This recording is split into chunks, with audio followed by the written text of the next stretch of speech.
നമ്മളിവിടെ ബാംഗ്ലൂരിലെ club മഹീന്ദ്രയുടെ associate property ആയിട്ടുള്ള ഈഗിൾട്ടൺ റിസോർട്ടിലാണ്. റിസോർട്ടിന് എൻട്രൻസ് നിന്ന് അകത്തേക്ക് പോകുന്ന വഴിയാണിത്. വഴിയുടെ രണ്ട് വശവും മനോഹരമായിട്ടുള്ള മരങ്ങളെല്ലാം നട്ടുപിടിപ്പിച്ച് കാണാൻ നല്ല ഭംഗിയായിട്ട് തന്നെ അലങ്കരിച്ചിരിക്കുന്ന കാണാം. ഏകദേശം മെയിൻ റോഡിൽ നിന്ന് ഒരു 2 കിലോമീറ്ററോളം അകത്താണ് റിസോർട്ടിരിക്കുന്നത്. ഇതാണ് അതിൻ്റെ എൻട്രൻസ്. നല്ല ലാൻഡ്സ്കേപ്പ് ചെയ്തിട്ടുള്ള എൻട്രൻസ്. ഒരു ഈഗിളുടെ ഒരു സ്റ്റാച്ചു ചെയ്തിട്ടുണ്ട്. അതിൻ്റെ ഫ്രണ്ടിൽ ഈഗിൾട്ടൺ എന്ന് എഴുതിയിട്ടുണ്ട്.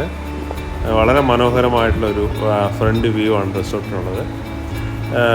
ഏകദേശം 100 ഏക്കറിന് പുറത്ത് സ്ഥലമുണ്ടെന്നാണ് അവിടുന്ന് ചോദിച്ചപ്പോഴത്തേക്ക് അവർ പറഞ്ഞത്. ഈ റിസോർട്ടിരിക്കുന്നത് ഗോൾഫ് റിസോർട്ടാണ്. ബാംഗ്ലൂരിൽ തന്നെ ഏറ്റവും വലിയ റിസോർട്ടുകളിൽ ഒന്നാണ് ഇതെന്നാണ് അവർ പറഞ്ഞത് അവിടുത്തെ സ്റ്റാഫുമായിട്ടൊക്കെ സംസാരിച്ചപ്പോൾ. ഫ്രണ്ടിൽ ഒരുപാട് സ്റ്റാച്യൂസൊക്കെ വെച്ചിട്ടുണ്ട്. വളരെ ഒറിജിനലാണെന്ന് തോന്നുന്ന രീതിയിലുള്ള സ്റ്റാച്യൂസാണ് ഈ ഫ്രണ്ടിലിരിക്കുന്നതെല്ലാം. ഇതാണ് എൻ്റെ ഫൗണ്ടർ ഡോക്ടർ അശോക് കുമാർ. അദ്ദേഹത്തിൻ്റെ വകയായിരുന്നു. 2013 അദ്ദേഹം മരിച്ചുപോയി. അദ്ദേഹത്തിൻ്റെ സ്റ്റാച്യൂടെ ഫ്രണ്ടിൽ വെച്ചിട്ടുണ്ട്. അതിൻ്റെ ഓപ്പോസിറ്റായി എൻട്രൻസിൽ ഉള്ള വ്യൂ ആണിത്. എൻട്രൻസ് നമ്മൾ അകത്തേക്ക് കയറുമ്പോഴത്തേക്കും വളരെ വലിയ ഒരു ഹാള്, പിന്നെ നമ്മുടെ അവിടെ തന്നെ ഒരു ശ്രീകൃഷ്ണൻ്റെ ഒരു സ്റ്റാച്ചു വെച്ചിട്ടുണ്ട്. നല്ല രസകരമായിട്ടുള്ള സ്റ്റാച്ചു ആണ് നമ്മൾ അവിടെ കാണാൻ പറ്റുന്നത്. ഇതാണ് റൂംസിൻ്റെ വ്യൂ. റൂം നമ്മൾ ചെല്ലുന്ന സമയത്ത് ഡബിൾ റൂമായിരുന്നു നമുക്കുണ്ടായിരുന്നത്. അത്യാവശ്യം തരക്കേടില്ലാത്ത റൂമാണ്. കുറച്ച് പഴക്കം ചെന്ന കാലത്തിൻ്റെ പഴക്കം അതിൽ ചെറുതായിട്ട് ബാധിച്ചിട്ടുണ്ടെന്ന് തോന്നുന്നു. പക്ഷേ നല്ല വൃത്തിയൊക്കെ ഉണ്ട്. ബാത്റൂമാണിത്. ബാത്റൂമൊക്കെ വലിയ കുഴപ്പമില്ല. ഇത് ബാൽക്കണിയിൽ നിന്നുള്ള വ്യൂ ആണിത്. ഗോൾഫ് ഏരിയയിലേക്കുള്ള വ്യൂ ആണ് നമുക്ക് ബാൽക്കണിയിൽ നിന്ന് കാണുന്നത്. നമ്മുടെ ഈ റിസോർട്ടിൻ്റെ പ്രത്യേകത എന്ന് പറയുന്നത് ഇതിൻ്റെ അടുത്ത് തന്നെയാണ് നമ്മുടെ ബെന്നാർഘട്ട വൈൽഡ് ലൈഫ് സാഞ്ചുറി, സൂവും സഫാരിയും എല്ലാം ഉള്ളത്. അപ്പോൾ നമുക്ക് അവിടെയൊക്കെ പോകാൻ വേണ്ടി 30 കിലോമീറ്റർ അകത്തേ ഉള്ളൂ. പിന്നെ വണ്ടർല സ്ഥിതി ചെയ്യുന്നതിനടുത്താണ്. ഇതാണ് അവിടുത്തെ സ്വിമ്മിംഗ് പൂള്. വലിയ 3 സ്വിമ്മിംഗ് പൂളാണുള്ളത്. പക്ഷെ നമ്മളോട് ചെന്നപ്പോൾ കാണാൻ കഴിഞ്ഞത് അത് അത്ര നീറ്റ് ആൻഡ് ക്ലീൻ ആയിട്ടല്ല കിടക്കുന്നത്. അതിൽ ഒരു പൂള് മാത്രമേ വർക്കിംഗ് ഉള്ളൂ. ബാക്കി 2 ക്ലോസ് ചെയ്തിരിക്കുകയാണ്. പിന്നെ സ്പാ ഉണ്ട്. ബാക്കി മോഡേൺ ഹൈടെക്സ് ആയിട്ടുള്ള ഒരു റിസോർട്ടിലെ എല്ലാ ഫെസിലിറ്റീസും അവിടെ പ്രൊവൈഡ് ചെയ്യുന്നുണ്ട്. പക്ഷേ സ്വിമ്മിംഗ് പൂള് കുറച്ചും കൂടെ ഒന്ന് നീറ്റാക്കാമായിരുന്നു എനിക്ക് തോന്നി. ഇതിപ്പോൾ ഈ ഒരു പൂള് മാത്രമാണ് വർക്ക് ചെയ്യുന്നത്. ബാക്കി 2 പൂളുകൾ ഇതൊന്നും വർക്ക് ചെയ്യുന്നില്ല. ബാർബിക്യൂവിൻ്റെ ഏരിയയൊക്കെ ഉണ്ട്. അതൊക്കെ ഇങ്ങനെയാണ്. പിന്നെ അതിൽ ചുറ്റും ഇഷ്ടംപോലെ മരങ്ങൾ നട്ടുപിടിപ്പിച്ചിട്ടുണ്ട്. അതിലിങ്ങനെ കളർഫുള്ളായിട്ടുള്ള തോരണങ്ങൾ പോലെ തൂക്കിയിട്ട കുറേ റിബണുകൾ കാണാം. ലോൺ ഏരിയ നല്ല മനോഹരമാണ്. ഫോട്ടോ എടുക്കാനൊക്കെ നല്ല മനോഹരമായിട്ടുള്ള ലോൺ ഏരിയ ഉണ്ട്.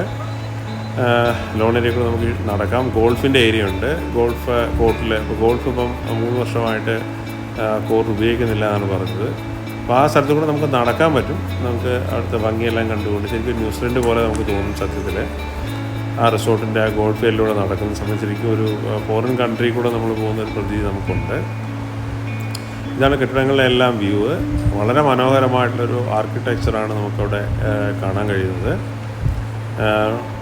സ്റ്റേ എല്ലാം കുഴപ്പമില്ല എന്ന് പറയാം. ഈ ചില കാര്യങ്ങൾ, അത് പൂള് പോലുള്ള ചില കാര്യങ്ങളിൽ നമുക്കൊരു കണ്ടപ്പോൾ ഒരു വിഷമം തോന്നി, മെയിൻ്റനൻസ് ഇല്ലാത്തത്. ബാക്കിയൊക്കെ വലിയ കുഴപ്പമില്ലാത്തതായിരുന്നു. ഇതാണ് കിഡ്സിൻ്റെ പ്ലേ ഏരിയ, കുട്ടികളുടെ പ്ലേ ഏരിയ. നമ്മൾ ആ പൂളിൻ്റെ ഏരിയയിൽ നിന്ന് നമ്മളിങ്ങനെ നടന്ന് ഇടനാഴിലൂടെ കയറുന്ന അങ്ങോട്ട് നടന്നു പോവുകയാണ്.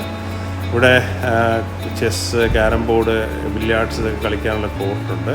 പിന്നെ ഇൻഡോർ കോർട്ടുകൾ ഉണ്ട്. ഷട്ടിൽ ബാഡ്മിൻ്റൺ കളിക്കുന്ന ഇൻഡോർ കോർട്ടിലൂടെ ഉണ്ട്. വളരെ അത്യാവശ്യം വലിയ ഇൻഡോർ കോർട്ടാണ് ഇവിടെ ഉള്ളത്. ഇതാണ് ജിമ്മിൻ്റെ ഏരിയ. ജിമ്മിൽ വളരെ വലിയൊരു ജിമ്മാണ്.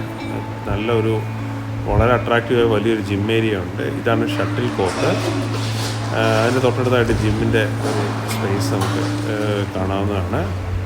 നമ്മളിവിടെ നടന്ന് ഇതിൻ്റെ താഴേക്ക് ഇറങ്ങുന്നതാണ് ഗോൾഫിൻ്റെ ഏരിയയിലേക്കുള്ള എക്സിറ്റ്.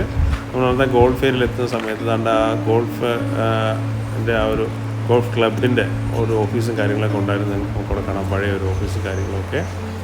അതൊന്നും ഇപ്പോൾ വർക്കിംഗ് അല്ല. എല്ലാം കുറേ നശിച്ച് കിടക്കുന്നതൊക്കെ കണ്ടു ആ ഒരു ഏരിയയിലേക്ക്. അത്യാവശ്യം വലിയൊരു റിസോർട്ടാണ്. വളരെ മനോഹരമാണ്. അതുപോലെ തന്നെ അവിടെ റെസ്റ്റോറൻറ്റുകൾ തന്നെ ഏകദേശം 4 റെസ്റ്റോറൻ്റ് ഉണ്ട്. പാർട്ടി ഹാളുണ്ട്. പിന്നെ ഒരു ലോൺ ഏരിയ ഉണ്ട്. ബാർ അറ്റാച്ച്ഡ് ആയിട്ടുള്ള ഫെസിലിറ്റീസ് ഉണ്ട്. എല്ലാം അത്യാവശ്യം കൊള്ളാം. കുറച്ചും കൂടെ മെയിൻ്റനൻസും കാര്യങ്ങളൊക്കെ ഉണ്ടായിരുന്നെങ്കിൽ നന്നായിരുന്നു എനിക്ക് തോന്നി. ലോൺ ഏരിയയിൽ കൂടെ നമ്മളിങ്ങനെ നടന്നുകൊണ്ടിരിക്കുകയാണ്. ശരിക്കും അതൊരു വേറൊരു അനുഭവമാണ്. ഇത് ഗോൾഫിൻ്റെ ഒരു ചെറിയൊരു സെഷൻ കാണിക്കുന്ന ഒരു ഡെമോ ഏരിയ അവിടെ ഉണ്ട്. പിന്നെ കിഡ്സിൻ്റെ പാർക്ക്, അഡ്വഞ്ചർ പാർക്കൊക്കെ ഉണ്ട്. അതൊന്നും മെയിൻ്റനൻസ് ഇല്ലാതെ അങ്ങനെ കിടക്കുകയാണ്. ഇവിടെ 2 ഡക്സ് ഇതിനകത്ത് കിടക്കുന്നുണ്ട്. മെയിൻ്റനൻസ് ഒന്നും ഇല്ലാതെ വലിയ മെയിൻ്റനൻസ് ഒന്നും ഇല്ലാതിരിക്കുന്നതിൻ്റെ ഒരു പോരായ്മകൾ ഇവിടെ ഉണ്ട്. വലിയൊരു ഫുട്ബോൾ ഗ്രൗണ്ട്, അഡ്വഞ്ചർ പാർക്ക്, ഇതെല്ലാം അതിനകത്ത് സൈഡിലായിട്ട് സെറ്റ് ചെയ്തിട്ടുണ്ട്. അഡ്വഞ്ചർ പാർക്കൊക്കെ മെയിൻ്റനൻസ് ഇല്ലാത്തതിൻ്റെ വിഷയങ്ങളൊക്കെ കാണാം. ഞാനോട് ചോദിച്ചപ്പോൾ ഉടനെ ഈ അഡ്വഞ്ചർ ഏരിയ ശരിയാക്കി എടുക്കുമെന്നൊക്കെ പറഞ്ഞു. വോളിബോൾ കോർട്ട് എല്ലാം വളരെ നല്ല രീതിയിൽ തന്നെ റിസോർട്ടിൽ സെറ്റ് ചെയ്തേക്കുന്നതാണ്. ഇതാണ് നൈറ്റ് അതിൻ്റെ ഫ്രണ്ടിലുള്ള റിസപ്ഷൻ ഏരിയയുടെ വ്യൂ. നമ്മളുടെ റിസോർട്ടിൻ്റെ അവിടെ നമ്മൾ ചെറുതായിട്ട് മഴ പെയ്ത സമയത്ത് അവിടുത്തെ കാഴ്ച വളരെ മനോഹരമാണ്. ഒരുപാട് അവാർഡുകളൊക്കെ കിട്ടിയ ഒരു റിസോർട്ടാണിത്. അതവിടെ ഫ്രണ്ടിലായിട്ട് ഡിസ്പ്ലേ ചെയ്തിട്ടുണ്ട്. പിന്നെ അതിൻ്റെ റെസ്റ്റോറൻറ്റിൻ്റെ ഏരിയയിൽ വലിയൊരു TV സ്ക്രീൻ വെച്ചിട്ടുണ്ട്. അതിൽ രാത്രിയിൽ പാട്ട് ഇതൊക്കെ ഇട്ടിട്ട് അങ്ങനെ വളരെ ഒരു ക്യാമ്പ് ഫയറും ഒക്കെ ആയിട്ട് അങ്ങനെ ഒരു അറ്റ്മോസ്ഫിയറിൽ സെറ്റ് ചെയ്യുന്നുണ്ടെന്ന് പറയുകയുണ്ടായി. ഇതാണ് റെസ്റ്റോറൻറ്റിൽ നിന്ന് വെളിയിലേക്കുള്ള വ്യൂ. നല്ല വ്യൂ ആണ്, മനോഹരമായിട്ടൊരു വ്യൂ ആണ് അവിടെ നമുക്ക് താഴേക്ക് കാണുന്നത്. അതിൻ്റെ സൈഡിലായിട്ട് ഗോൾഫിൻ്റെ നമ്മൾ നേരത്തെ പറഞ്ഞിട്ടുള്ള ആ ഒരു ഓഫീസും കാര്യങ്ങളൊക്കെ ഇപ്പോൾ വർക്കിംഗ് അല്ല. തീർച്ചയായിട്ടും നമുക്ക് ഒരു സ്റ്റേക്ക് പ്രത്യേകിച്ച് നമ്മൾ തിരക്കിനിടയിൽ ബാംഗ്ലൂരിലൊക്കെ ഉള്ള തിരക്കിനിടയിൽ നിന്ന് വിട്ടു മാറി നമുക്ക് വളരെ റിലാക്സ്ഡായിട്ടിരിക്കാൻ പറ്റിയ ഒരു റിസോർട്ടായിട്ടാണ് എനിക്ക് തോന്നിയത്. അപ്പം തീർച്ചയായിട്ടും നമ്മൾ ഇത്തരത്തിലുള്ള ഇങ്ങനെ ഒരു തിരക്കിനിടയിൽ നിന്നൊരു കൂളായിട്ടുള്ളൊരു സ്പേസിലേക്ക് നമ്മൾ യാത്ര ആഗ്രഹിക്കുകയാണെങ്കിൽ നമുക്ക് ചൂസ് ചെയ്യാൻ പറ്റുന്ന ക്ലബ് മഹീന്ദ്രയുടെ അസോസിയേറ്റ് പ്രോപ്പർട്ടിയാണ്. നിങ്ങൾക്ക് ഓൺലൈനായിട്ടും റിസോർട്ട് ബുക്ക് ചെയ്യാം. ഈഗിൾട്ടൺ റിസോർട്ട് എന്ന് പറഞ്ഞ നെഗ്മ ട്രിപ്പിലേക്ക് കിടപ്പുണ്ട്. നിങ്ങൾക്ക് ബുക്ക് ചെയ്യാവുന്നതാണ്. ക്ലബ് മഹീന്ദ്ര മെമ്പേഴ്സിന് അതിൽ നേരിട്ട് സൈറ്റിൽ തന്നെ അസോസിയേറ്റ് പ്രോപ്പർട്ടി ബാംഗ്ലൂരിൽ ഈ ഒരു പ്രോപ്പർട്ടിയേ ഉള്ളൂ. ഇത് ബുക്ക് ചെയ്യാവുന്നതാണ്. ഞാൻ ലോണിൽ കൂടെ ഇങ്ങനെ വൈകുന്നേരങ്ങളിൽ നടക്കാൻ നല്ല രസമാണ് അതിൻ്റെ ഒരു ഏരിയ. അപ്പം ഇത്രയും പറഞ്ഞുകൊണ്ട് ഈ വീഡിയോ ഇവിടെ സ്റ്റോപ്പ് ചെയ്യാണ്. Thanks for watching the video.